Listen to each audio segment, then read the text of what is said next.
আজ রান্না করব মাছ দিয়ে সবজি দিয়ে পাতলা একটা ঝোল। সিম্পল রান্না হলেও খেতে অপূর্ব লাগে এই গরমের দিনে।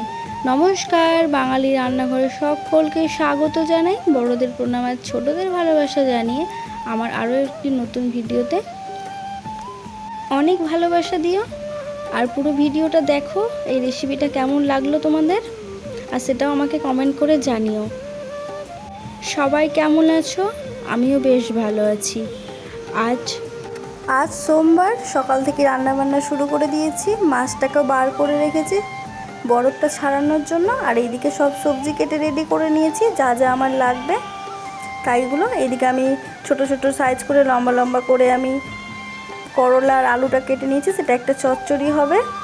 এটা সরষা বাটা দিয়ে, এই যে সরষার পেস্ট আমি ছেঁকে নিয়েছি। আর সকালে জলখাবারে সবাইকে দিয়ে দিয়েছি, ছাতু দিয়ে কলা দিয়ে, ওগুলো সবাইকে খাওয়া দাওয়া হলো।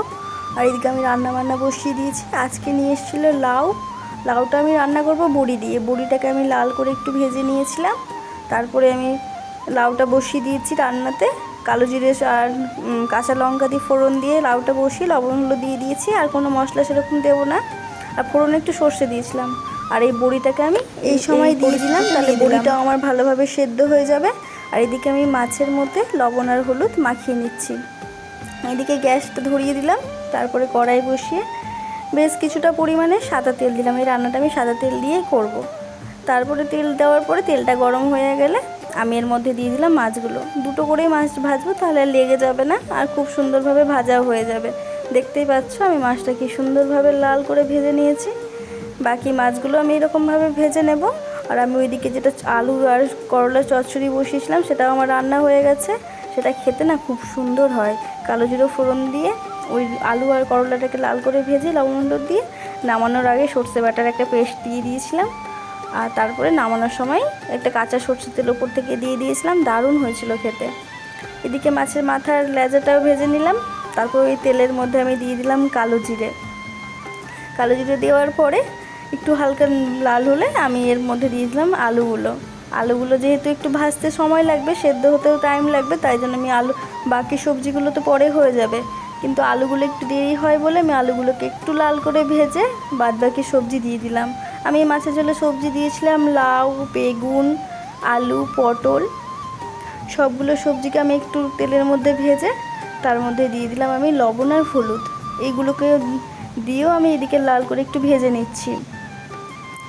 আর মশলা আমি করে নিয়েছিলাম, যা যা মশলা লাগে আদা রসুন পেঁয়াজ। আমি একটু মাছের ঝোলে এইসব মশলা দিতে ভালোবাসি। জিরে শুকনো লঙ্কা দিয়ে পেস্ট করে নিয়েছিলাম, আর দিয়েছিলাম টমেটো। আর দিয়ে আমি এদিকে মাছের ঝোলটা রেডি করব। মশলাটাকে দিয়ে আমি ভালোভাবে কষাচ্ছি, একদম যতক্ষণ না মশলা কাঁচা গন্ধটা চলে যাচ্ছে ততক্ষণ কষানোর পর আমি এখানে বেশ কিছুটা পরিমাণ মতো জল দিয়ে দিলাম। যেহেতু বললামই পাতলা একটা ঝোল করব। তারপরে ঝোলটা যখন ফুটে এসে আমার সবজিগুলো যখন সেদ্ধ হয়ে গেছে, তখন এই পরিমাণে এসে আমি মাছগুলোকে দিয়ে দিলাম। দিয়ে একটু ধনেপাতা দিয়ে আমি নামিয়ে নিয়েছিলাম, ওটা দেখানো হয়নি। আমার এই মাছের ঝোলটা কেমন লাগলো সেটাও জানিও। আজকের মেনুতে রয়েছিল গরম গরম ভাত, এদিকে করলার একটা চচ্চড়ি, এদিকে মাছের ঝোল আলু পটল বেগুন দিয়ে, আর এদিকে লাউয়ের তরকারি। এই ভিডিওটা যদি তোমাদের ভালো লাগে তাহলে শেয়ার করে দিও, লাইক করে কমেন্ট করে পাশে থেকে। ধন্যবাদ।